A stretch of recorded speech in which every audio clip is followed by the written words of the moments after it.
की स्टार्टिंग होती है जहाँ पर हम लोग एक पार्टी का सीन देखते हैं और वहाँ पर ना सभी लोग पार्टी कर रहे होते हैं। कहते हैं कि इतनी बड़ी बर्थडे पार्टी, वो भी स्काई पैलेस में, हम लोग तो कभी देने का सोच भी नहीं सकते। और कहता है कि इस बर्थडे पार्टी की सारी अरेंजमेंट्स जीजी ने की है। फिर ना वहाँ पर आ जाती है जियांग। पहले जैसे मैंने इस बार भी तुम्हारे लिए इस होटल को बुक कर दिया और तुम्हें जैसा सारा कुछ पसंद है वैसा ही किया है। हेनरी कहता है कि ठीक है, ज़्यादा मत बोलो। और यहाँ पर ज़्यादा बोलने की ज़रूरत नहीं है। और हेनरी ना जीजी की तरफ इशारे कर रहा होता है और वहाँ पर सभी लोग वाइन पीते हैं। जब जियांग उस वाइन को पी ली होती है, उसे तो काफ़ी ज़्यादा डिजी फील होने लग गया था। हेनरी सब देख रहा होता है। हेनरी कहता है मैं इसे रूम पर छोड़कर आता हूँ। पार्टी का सारा अटेंशन खुद ही लेने में लगी रहती है, आए दिन बखेड़ा खड़ा करती रहती है।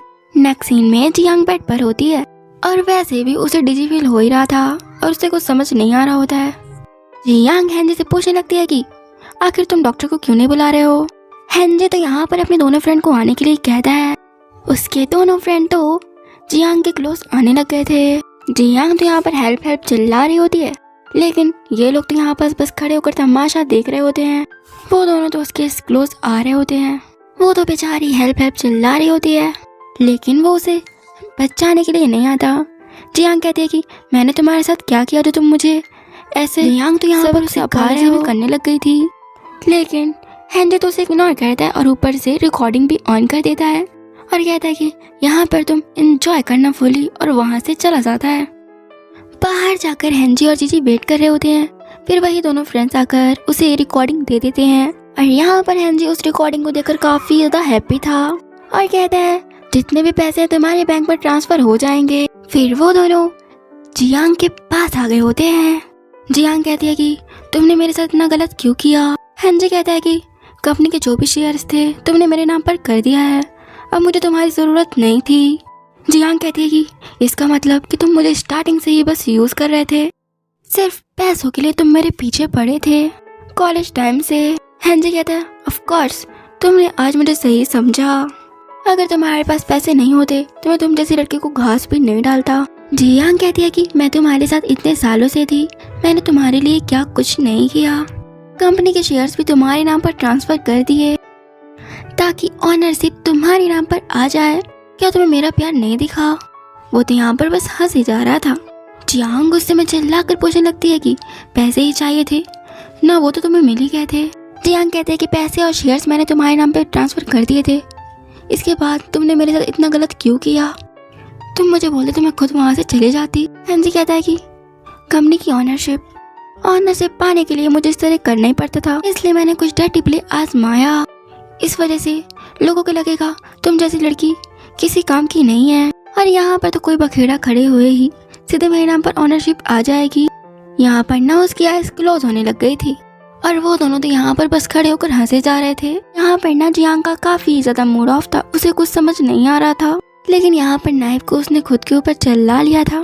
इतने में ही वहाँ पास मिस्टर फुयान भागते भागते आ रहा होता है, लेकिन यहाँ पर जियांग मन में कहती है अगर मुझे एक और मौका मिला ना तो मैं तुम्हें कभी नहीं छोड़ूंगी, तुम मेरे लिए कितने अच्छे थे और मैं प्रॉमिस करती हूँ कि नेक्स्ट लाइफ में मैं तुमसे मैरिज करूंगी।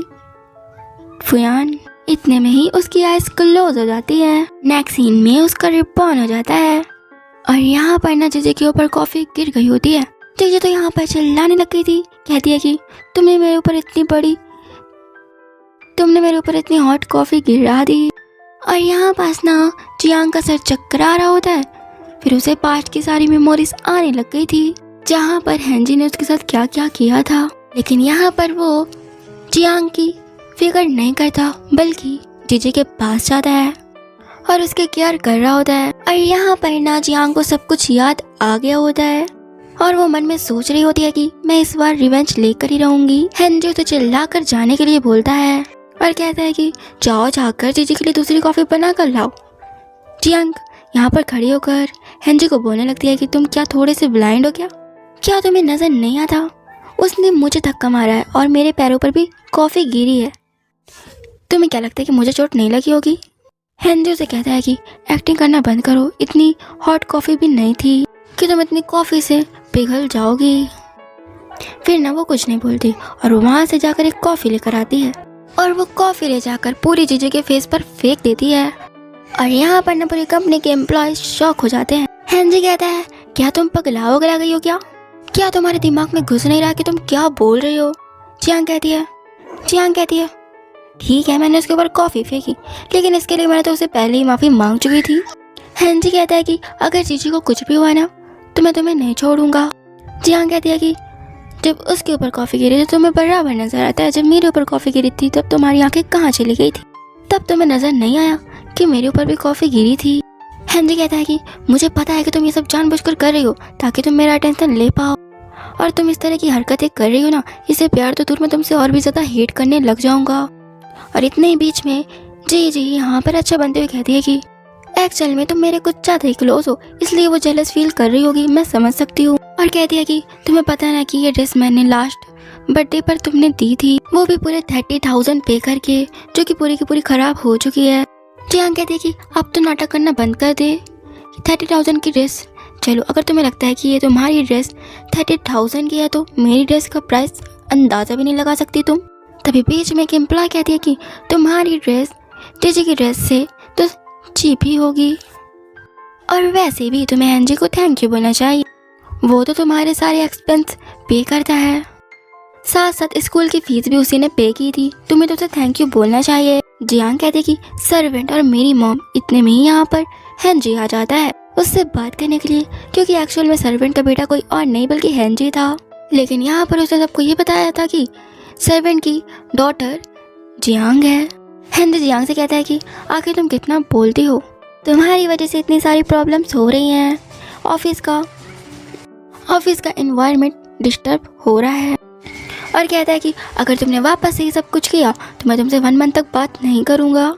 जियांग यहाँ पर हंसते हुए कहती है कि 1 मंथ की बात कर रहे हो, तुम तो मुझसे 1 साल तक बात मत करो ना, अगर इतनी हिम्मत है तो। हेनरी यहाँ पर बोलने लगता है कि लगता है तुम कुछ ज़्यादा ही बोलने लग गई हो।